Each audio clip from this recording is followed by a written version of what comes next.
Bueno, buenas tardes jóvenes. Voy a hacer un repaso muy breve de las definiciones que vienen en la guía en el ejercicio 1. No voy a ir poniendo punto por punto, pero sí voy a ir diciendo qué es lo que voy a explicar. Primero voy a explicar qué es una suma de Riemann. Creo que es el primer término, primera pregunta, perdón. Riemann se escribe con doble N. Una suma de Riemann, al final de cuentas, lo más importante que deben de saber de la suma de Riemann es que es una forma de calcular el área abajo de una curva. Ustedes van a tener, por ejemplo, una función dado por esto. Ustedes quisieran calcular el área que tiene esta curva, el área que está entre esta curva y el eje X. Es decir, quiero calcular esta área. ¿Ok? Una forma de calcular esa área es dividir en rebanadas esta área que yo quiero calcular. Entonces lo puedes dividir así. Vamos a imaginarnos que lo dividimos así. Y tú puedes agarrar, por ejemplo, la altura del lado izquierdo para completar los rectángulos que necesitas. ¿Ok? Lo más importante aquí es que nosotros podemos hacer que estos rectángulos tengan una base que vamos a llamarle delta xy. ¿Por qué delta xy? Porque y sería la primera rebanada, la segunda, la tercera o la iésima. ¿Ok? Y entonces, ¿cuál sería la altura de uno de estos, o bueno, la altura de este rectángulo? Resulta que la altura de ese rectángulo es la función evaluado en xy. ¿Ok? Donde estoy llamando a xy este punto de acá. Entonces, el área correspondería a sumar las áreas de todos estos rectángulos, que sería la suma de la base del rectángulo por su altura. Normalmente se coloca primero la altura por la base. Entonces la altura, esta es la base, y esto se suma desde 1 hasta n, ¿no? Suponiendo que hay n rebanadas. Por cierto, esto no es un igual, sino que es un aproximadamente. Entonces, a estas sumas de aquí le llamamos sumas de Riemann cuando el número de rebanadas tiende a infinito. Entonces, el área exacta, ahora sí pongo un igual y se pone límite cuando n tiende a infinito de esta misma suma. Desde 1 hasta n de f de xy por delta xy. Entonces, una suma de Riemann es una expresión de este tipo para una cierta función, donde lo que representa es el área que encierra esa curva y el eje X, de un intervalo de un punto A, perdón, a un punto B. Bueno, esto resulta que también lo podemos escribir como la integral definida. El último tema que vimos fue que esta misma área, en lugar de calcular esta suma, que muchas veces es casi imposible, mejor se calcula una integral, donde a esa integral le llamamos integral definida, y se calcula siguiendo las reglas que ya hemos visto en el curso.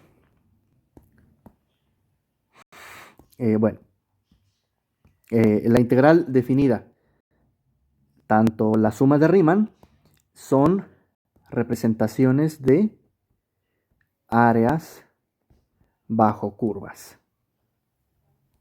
¿no? Entonces, por ejemplo, en el concepto que dice suma de Riemann, dice, define qué es una suma de Riemann. Pues tú podrías poner esta expresión y decir que una suma de Riemann es una forma de calcular un área abajo de una curva. Después, área bajo una función en un intervalo AB.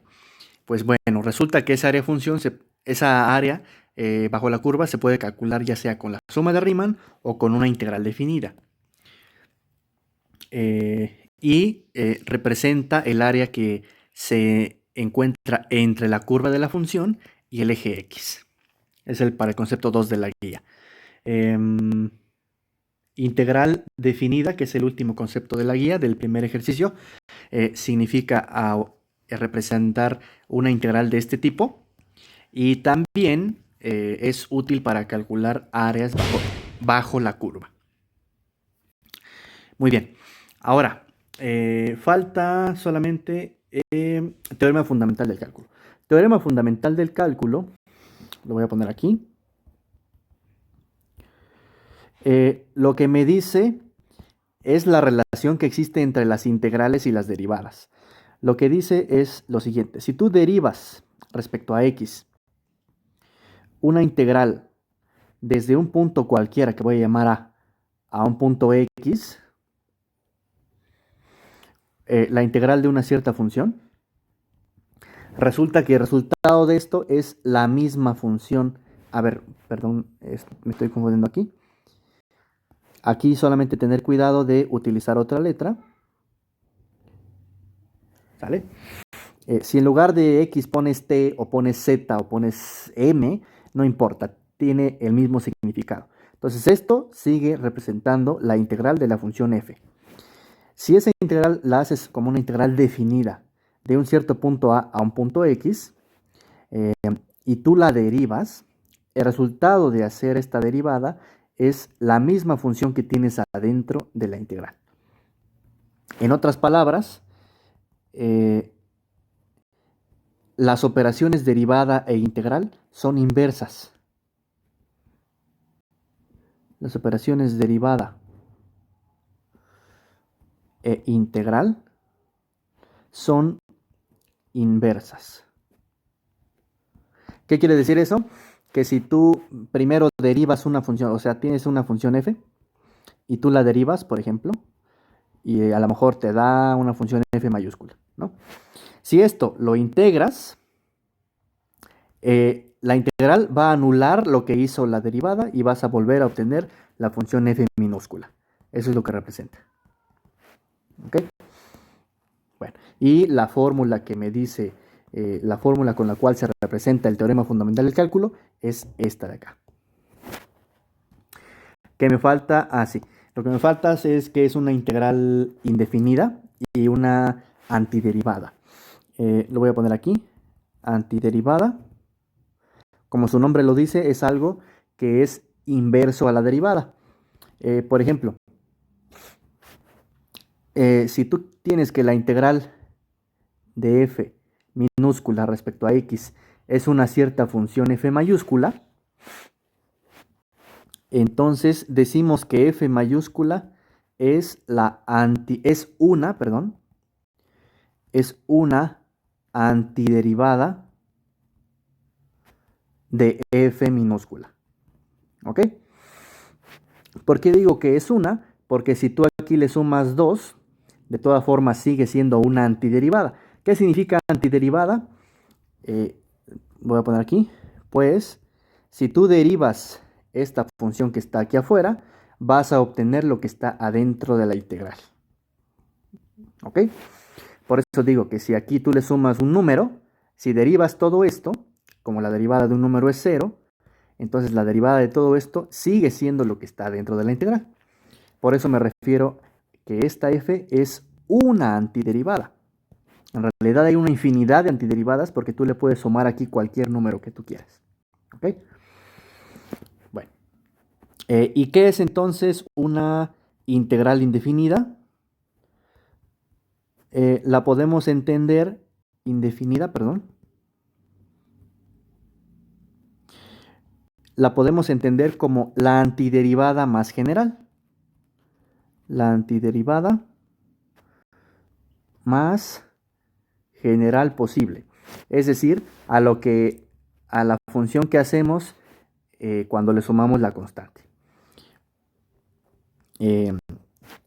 Normalmente la integral definida la simbolizamos así, como integral de una cierta función, y el resultado siempre nos va a dar una función más una constante arbitraria, donde c es una constante arbitraria que la estoy representando así. C pertenece a los números reales. ¿Ok? O sea, significa que es cualquier constante. Yo creo que con esto es suficiente, ¿no? A ver, son 2, 3, 4, 5, 6. 1, 2, 3, 4, 5, 6. Exacto. Con esto es suficiente para que respondan la primera parte de la guía. Posiblemente vengan algunas de esas preguntas en el examen, así que más vale que lo repasen esto y quede claro. Y sería todo por este video. Saludos.